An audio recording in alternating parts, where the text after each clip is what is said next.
오늘 이 새벽에도 주님을 사랑하는 마음으로 주님 전에 나오신 우리 성도님들을 주님의 이름으로 환영하고 축복합니다.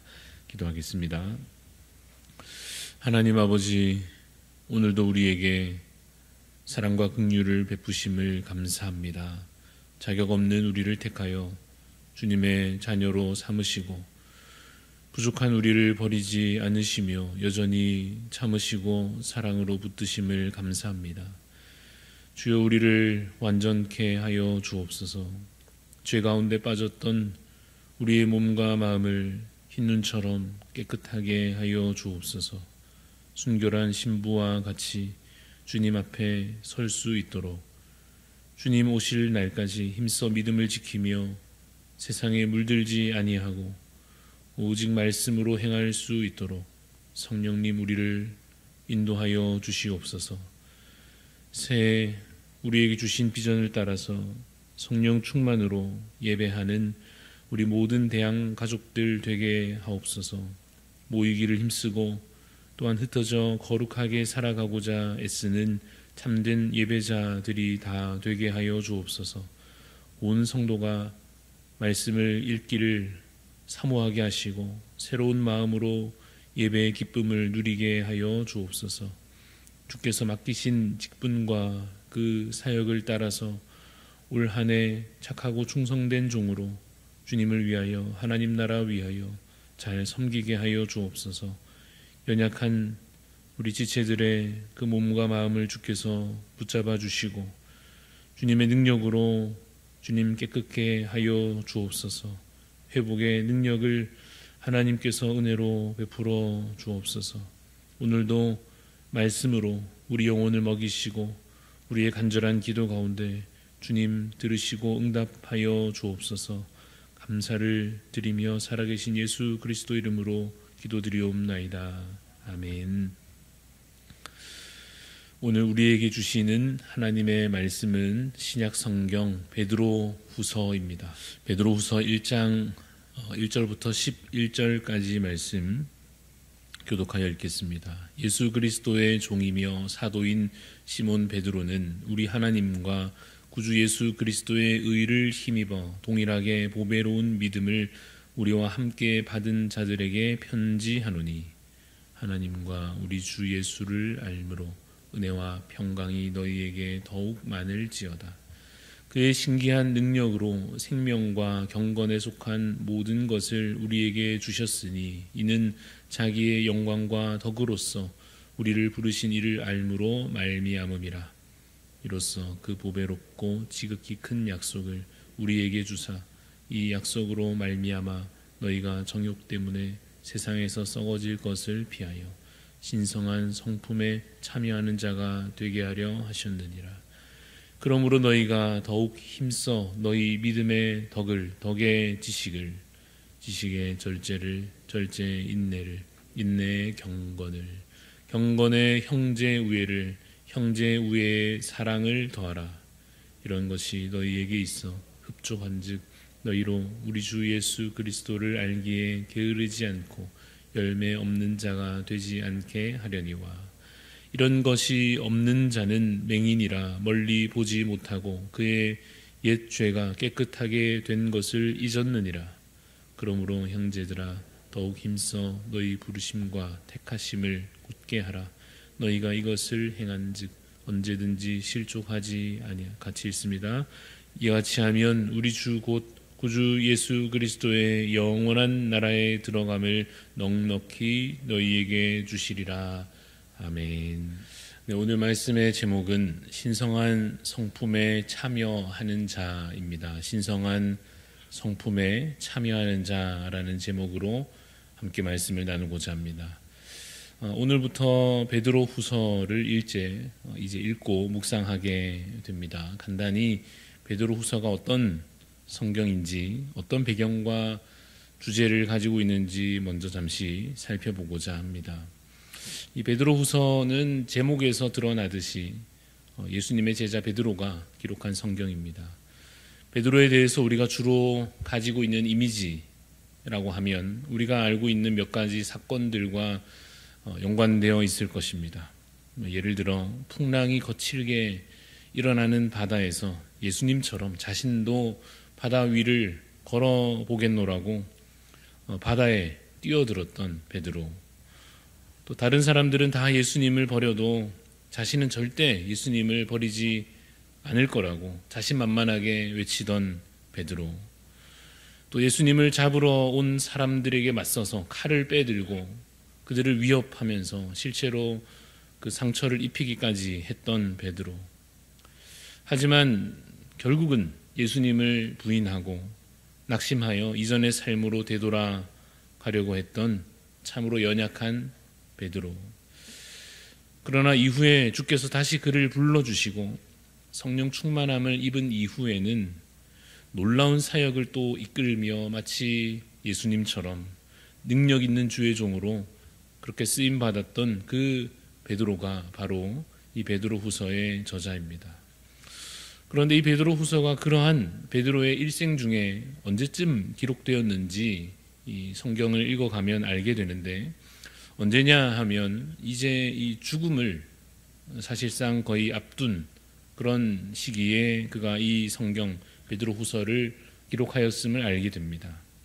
이전에 한창 혈기왕성하던 그 시절을 지나고 이제 영적으로나 육적으로나 산전수전을 다 겪으면서 이제 무르익은 신앙인으로 주님의 그러한 제자로 그렇게 그의 일생을 마무리하게 될 그 즈음에 이 베드로후서를 쓴 것으로 보이는데요. 어떤 의미에서는 그래서 유언과도 같은 그의 메시지가 어떠한 주제, 어떠한 내용에 집중되어 있을까요? 당시 어떤 영적인 메시지가 성도들에게 필요했을까요? 당시 교회 안에서, 성도들 안에서 심각한 문제가 한 가지 있었는데 그것은 바로 도덕성의 상실이었습니다. 좀 더 분명하게 말하자면 거룩한 그 삶이 무너진 상태로 그냥 세상과 다를 바 없이 그렇게 살아가는 성도들이 많아진 것입니다. 왜 그랬는가? 여러 가지 이유가 있겠습니다만은 그 중에 중요한 문제가 있었는데 바로 거짓 교사들이라 불리는 잘못된 그 교훈, 그 가르침들이 교회 안에 들어와 있었다 하는 것입니다. 이 거짓 교사들의 주장이 무엇이었느냐? 단적으로 말하면 심판은 없다 라고 말하는 그런 주장입니다. 그래서 그들은 주님의 재림과 심판에 관해서 부정하려고 했습니다. 그런데 여러분, 만약 주님께서 다시 오셔서 모든 것을 심판하시는 그 심판이 없다고 하면, 만약 없다면 그럼 어떻게 되겠습니까? 만약에 그렇다고 한다면 거룩하게 살아갈 이유가 없어지게 될 것입니다. 그저 욕심을 따라 살아가게 되지 않겠습니까? 그래서 믿는 자들이 결국 그 당시의 교회 안에서의 모습 가운데, 각자의 삶 가운데 서로 다툼을 그치지 않고 게으름에 빠져 있고 음란히 행하며 온갖 악한 일을 행하는 데 머물러 있는 그 안타까운 교회 공동체와 그 성도들의 삶을 보면서 이 사도 베드로는 간곡한 마음으로 이 편지를 써내려가고 있습니다. 1절 말씀을 한번 다시 보겠습니다. 1절을 보시면 예수 그리스도의 종이며 사도인 시몬 베드로는 우리 하나님과 구주 예수 그리스도의 의를 힘입어 동일하게 보배로운 믿음을 우리와 함께 받은 자들에게 편지하노니. 3절을 이어서 봅시다. 3절에 그의 신기한 능력으로 생명과 경건에 속한 모든 것을 우리에게 주셨으니 이는 자기의 영광과 덕으로서 우리를 부르신 이를 알므로 말미암음이라. 방금 읽은 3절에 보시면 하나님께서 우리에게 무엇을 주셨습니까? 생명과 경건에 속한 모든 것을 우리에게 주셨습니다. 우리를 의롭게 하신 것입니다. 사망에 속한 자였는데 영생을 주셨고, 경건치 않은 우리에게 경건에 속한 모든 것을 주셨습니다. 다시 말해 하나님을 닮은 자가 되게 하여 주셨다 하는 것입니다. 그래서 우리에게 무엇을 이제 기대하시느냐? 4절에 보니까 이로써 그 보배롭고 지극히 큰 약속을 우리에게 주사 이 약속으로 말미암아 너희가 정욕 때문에 세상에서 썩어질 것을 피하여 신성한 성품에 참여하는 자가 되게 하려 하셨느니라 라고 말씀합니다. 우리가 신성한 성품에 참여하는 자가 되기를 주께서 원하십니다. 세상에서 썩어질 것에, 지나갈 것에, 이 세상에 속한 것에 빠지지 않기를 바라시고 악한 것을 이제는 버리고 거룩한 것을 붙잡기를 원하시는 것입니다. 그래서 어떻게 살아가야 하는지 5절에서 7절까지의 말씀을 제가 읽어보겠습니다. 그러므로 너희가 더욱 힘써 너희 믿음의 덕의 지식을, 지식의 절제를, 절제의 인내를, 인내의 경건을, 경건의 형제 우애를, 형제 우애의 사랑을 더하라 하십니다. 믿는다라고 하는 것으로 끝났다 생각하지 말고 더 있다 하는 것입니다. 믿음에 더해 가야 할 것들이 있습니다. 무엇입니까? 덕을 행하고 지식을 더해가고 절제하며 인내하며 경건히 행하며 형제를 사랑하고 많은 이들을 사랑으로 섬기는 것입니다. 믿음이 그냥 말로만 확인되는 것이 아니라 그저 마음속에만 믿음이 있는 것이 아니라 행실로 드러나는 그 삶이 하나님의 뜻과 일치하는 그러한 삶을 살아가야 할 것입니다. 이것이 바로 삶의 예배요, 자신을 거룩한 산 제물로 하나님께 드리는 것이요, 행함이 있는 믿음, 살아있는 믿음을 보이는 것입니다. 이런 것이 없는 자, 마땅히 믿음에 더하여져야 할 이러한 삶의 행실이 없는 자는 어떠한가? 9절 말씀에 보면 비유하자면 앞을 잘 보지 못하는 자와 같다 하는 것입니다. 당시 교회를 어지럽히려 하는 이 거짓 선생들, 거짓 교훈을 가진 자들이 마치 그와 같은 상태였습니다. 자신도 제대로 앞을 보지 못하니 다른 이들을 어찌 제대로 인도할 수 있겠습니까? 그런데 그런 자들의 가르침을 듣고서 이 성도들이 미혹당하고 뒤따라가고 있는 상당히 염려스러운 상황이 벌어지고 있으니 베드로가 그러면 안 된다는 마음으로 간곡하게 권면하고 있는 것입니다. 9절을 다시 또 보면 끝부분에 이렇게도 말하고 있습니다. 그의 옛 죄가 깨끗하게 된 것을 잊었느니라. 거룩한 행실을 상실한 그들이 어떤 상태냐? 분명히 믿음으로 죄의 용서함을 이미 받았고 분명히 이제는 죄에 대해서 죽은 자, 죄에서는 이제 벗어난 자가 되었는데 이제는 내가 주 안에 있고 거룩한 자가 되었는데 그런 사실을 마치 다 잊어버린 것처럼 그냥 옛 사람으로 그저 예전에 살던 방식으로 또 되돌아가려는 듯이 살고 있다는 것입니다.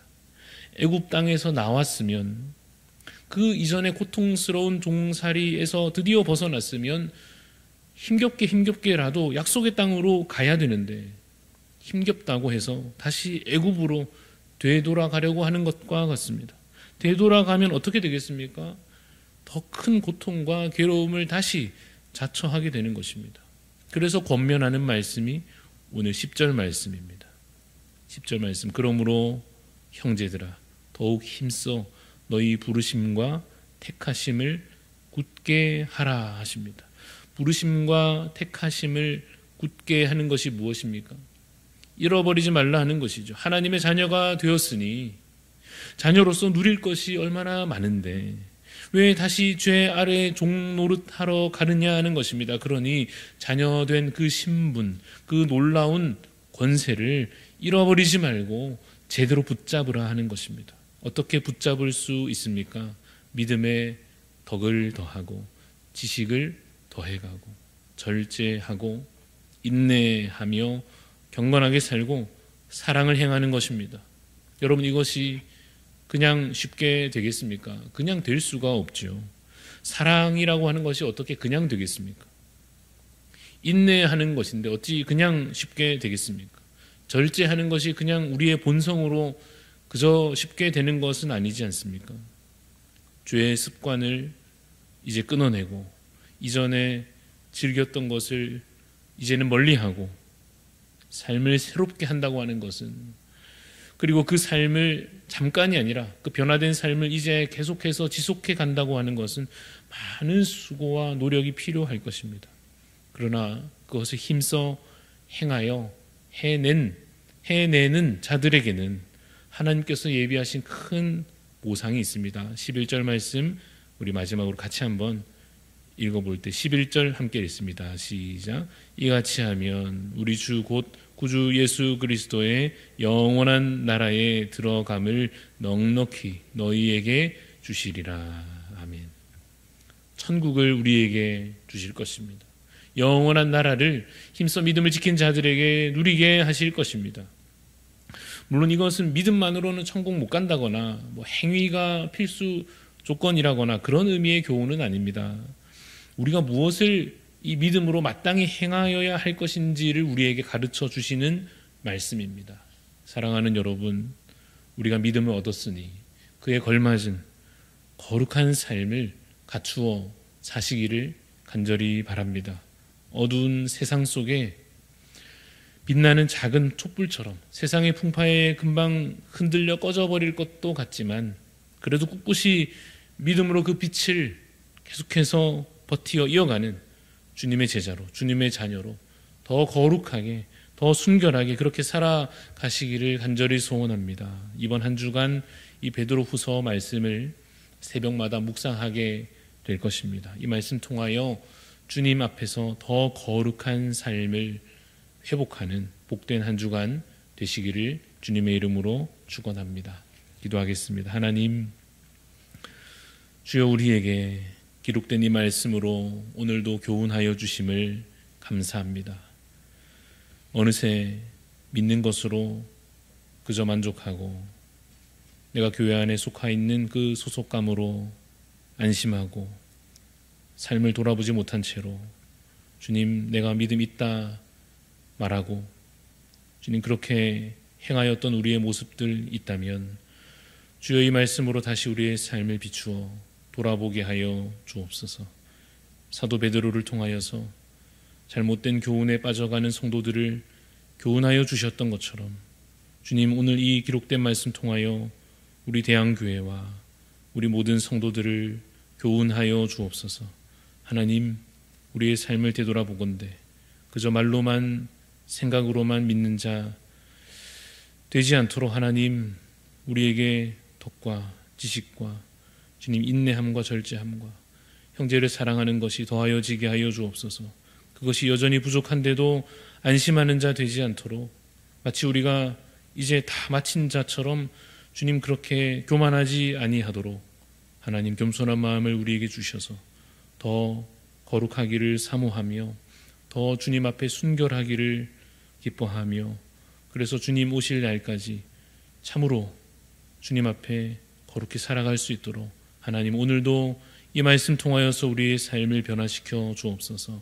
그 변화가 잠깐으로 끝나지 아니하도록 성령님 우리를 붙잡아 주시고 오늘도 우리 앞서 행하여 주심으로 욕심과 교만을 따라 행하던 삶을 그치고 이제는 말씀을 따라 살아갈 수 있도록 주여 우리를 인도하여 주시옵소서.